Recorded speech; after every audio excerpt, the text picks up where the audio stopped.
अस्सलाम वालेकुम नाजरीन। आज से कोई 5-6 माह पहले मैंने अपना एक जो ट्रेनिंग्स का एक वीडियो क्लिप है वो अपने YouTube चैनल पे शेयर किया था कि जो जापानीज़ पेरेंट्स हैं वो अपने बच्चों को डिसिप्लिन का पाबंद कैसे बनाते हैं।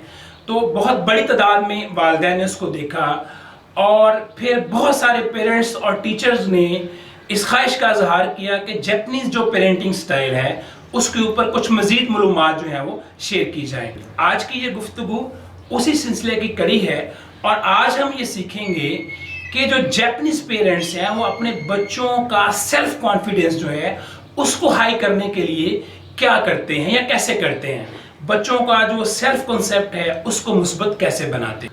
आज हम 5 चीज़ों के मतलब सीखेंगे। इनमें से 3 चीज़ें ऐसी हैं कि जो जापानीज़ पेरेंट्स तो करते हैं लेकिन पाकिस्तानी या इंडियन पेरेंट्स जो हैं वो सिरे से इसको करते ही नहीं है। 2 ऐसी हैं जो इंडियन और पाकिस्तानी पेरेंट्स करते हैं लेकिन उतनी तवज्जो से नहीं करते जितनी तवज्जो से जापानीज़ पेरेंट्स जो हैं वो इसको करते हैं। तो आइए सीखते हैं। पहला काम या पहला नुक्ता जिस पे जापानीज़ पेरेंट्स फोकस करते हैं वो बच्चे की बॉडी लैंग्वेज होती है।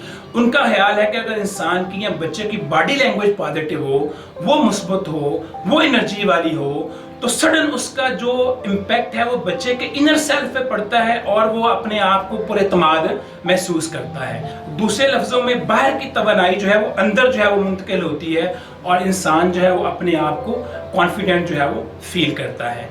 तो इस काम के लिए वो क्या करते हैं कि बच्चे को बाकायदा ट्रेनिंग देते हैं। बाकायदा ट्रेनिंग देते हैं कि गर्दन कैसे रखनी है, चलना कैसे है, कंधे कैसे होने चाहिए, बैठना कैसे है, शेक हैंड कैसे करना है।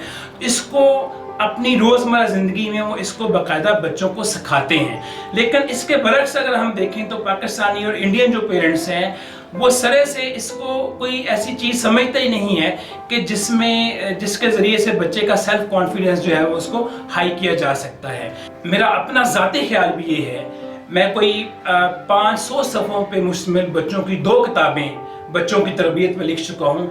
मेरा अपना ज़ाती ख्याल भी ये है कि बॉडी लैंग्वेज का बराह रास्त असर जो है वो बच्चे के सेल्फ कॉन्सेप्ट पे और सेल्फ कॉन्फिडेंस पे पड़ता है। इसलिए आप अपने बच्चों की बॉडी लैंग्वेज पे तवज्जो दिया करें। दूसरा काम जिस पे जापानीज़ पेरेंट्स फोकस करते हैं वो ये है कि वो अपने बच्चे को एम्पैथेटिक थिंकिंग सिखाते हैं। एम्पैथेटिक थिंकिंग का मतलब ये है कि बच्चा जो है वो अपने जज्बात इमोशंस को समझे और दूसरे के इमोशंस को समझे और अपने आप को दूसरे की जगह रख के सोचे और फिर किसी भी एक्ट के ऊपर जो है वो रिस्पांस दे। उनका ख्याल है, जापानीज़ का ख्याल ये है कि अगर बच्चा अपने इमोशंस को समझता हो और अपने इमोशंस को कंट्रोल कर सकता हो तो उसका जो सेल्फ कंट्रोल है बहुत अच्छा होता है और जिसका सेल्फ कंट्रोल अच्छा हो अल्टीमेटली उसका सेल्फ कॉन्फिडेंस भी क्या होता है, हाई होता है। इसलिए वो अपने बच्चे को मुख्तलिफ मौक़ों के ऊपर जो है वो एम्पैथेटिक थिंकिंग जो है वो सिखाने की कोशिश करते हैं। आप सुन के एंजॉय करेंगे कि खेल के मैदान में भी या खिलौनों से खेलते हुए भी जो है वो अपने बच्चे को एम्पैथेटिक थिंकिंग सिखाने की कोशिश करते हैं। मिसाल के तौर पे वो खिलौनों से खेल रहा है या अपनी कार को तोड़ रहा है तो हमारे जो इंडियन और पाकिस्तानी पेरेंट्स हैं वो क्या कहते हैं भला कि बुरी बात है ना तोड़ो, लेकिन जापानीज़ पेरेंट्स क्या कहते हैं, poor car, it's going to cry. तो ऐसे मौके के ऊपर भी कि जब बच्चा अपने खिलौने को तोड़ रहा है वो इस बात कि बच्चे को ट्रेनिंग देते हैं इनडायरेक्टली कि वो दूसरों के जज्बात को समझे और फिर जो है वो कोई एक्ट जो है वो करे। तीसरा काम जिस पे जापानीज़ पेरेंट्स बहुत ज़्यादा फोकस करते हैं वो ये है कि जापानीज़ का ख्याल है कि बच्चा जिस भी सोशल ग्रुप में हो, घर में हो, स्कूल में हो, ग्राउंड के अंदर हो, जिस भी सोशल ग्रुप में हो, अगर वो उस ग्रुप को सर्व करे या सर्व करने के लिए कोई काम करे तो वो अपने आप को बहुत अच्छा महसूस करता है। दूसरे लफ्ज़ों में दूसरों की खिदमत करके इंसान जो है उसका सेल्फ कॉन्सेप्ट क्या होता है, पॉजिटिव बनता है। मेरा अपना ज़ाती ख्याल भी यही है कि जब इंसान दूसरों को सर्व करता है बगैर किसी लालच के तो वो अपने मतलब बहुत अच्छा महसूस करता है या दूसरे लफ्ज़ों में उसका सेल्फ कॉन्सेप्ट जो है वो पॉजिटिव होता है। तो इसलिए जापानीज़ पेरेंट्स जो है वो इस बात को यकीनी बनाते हैं कि उनका बच्चा अगर घर में है तो घर के लिए, घर के फैमिली मेम्बर्स के लिए कोई ना कोई काम जो है वो रोज़ाना करे। अगर स्कूल में है, ग्राउंड में है, तब भी वो कोई ना कोई काम जो है वो दूसरों के लिए کرے. اس سے نہ صرف بچے کا سیلف کانسیپٹ پازیٹیو بنتا ہے بلکہ وہ رسپانسبلٹی بھی سیکھ جاتا ہے. چوتھا پوائنٹ جس پہ جاپنیز پیرنٹس فوکس کرتے ہیں وہ ہے رائٹ ٹو چوز.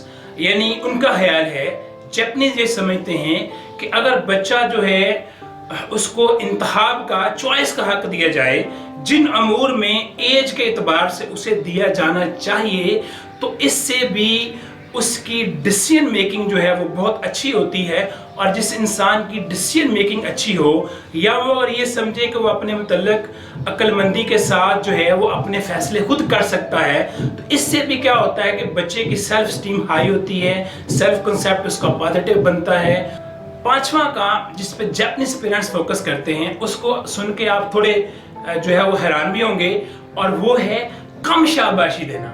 ہمارے ہاں انڈین اور پاکستانی پیرنٹس یہ سمجھتے ہیں کہ بچے کو جتنی زیادہ شاباش دیں گے اتنا اس کا جو ہے وہ کانفیڈنس کیا ہوا ہے ہائی ہوتا ہے، جتنی اس کی تعریف کریں گے اتنا وہ جو ہے وہ اسٹرانگ ہوتا ہے. تو جاپنیز کا خیال ہے کہ اگر بچے کی بہت زیادہ تعریف کی جائے، اس کے اوپر لیبل لگایا جائے کہ تم بڑے ذہین ہو، انٹیلیجنٹ ہو، تم بڑے سپر ہو، تو اس سے بچے کی سیلف اسٹیم لو ہوتی ہے.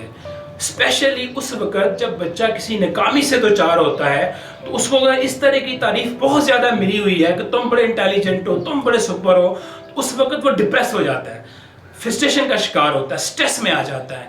تو جاپنیز پیرنٹس کیا کرتے ہیں، وہ بچے کے اوپر لیبل لگانے کے بجائے وہ بچے کی ایفرٹ کے اوپر فوکس کرتے ہیں، ایفرٹ کی تعریف کرتے ہیں. بچوں نے بڑی کامیابی حاصل کی ہے تو اسے کوئی سپر اور کوئی جن قسم کی چیز ڈکلیئر نہیں کریں گے، بلکہ وہ اس کی ایفرٹ کو کیا کرتے ہیں، اس وقت فوکس کرتے ہیں.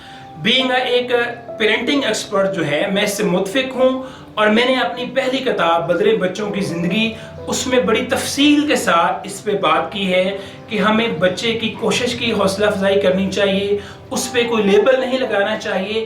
جب ہم بچے کی کوشش، ایفرٹ کی حوصلہ افزائی کرتے ہیں تو اس کے اندر جو ہے نہ صرف جو ہے وہ اعتماد آتا ہے، یہ خیال اس کے اندر پختہ ہوتا ہے کہ وہ کوشش کر کے کسی بھی ٹارگٹ کو اچیو کر سکتا ہے، اور اس کے ساتھ ساتھ اس کے اندر جو ہے وہ گروتھ مائنڈ سیٹ بھی پیدا ہوتا ہے، فکس مائنڈ سیٹ کے بجائے.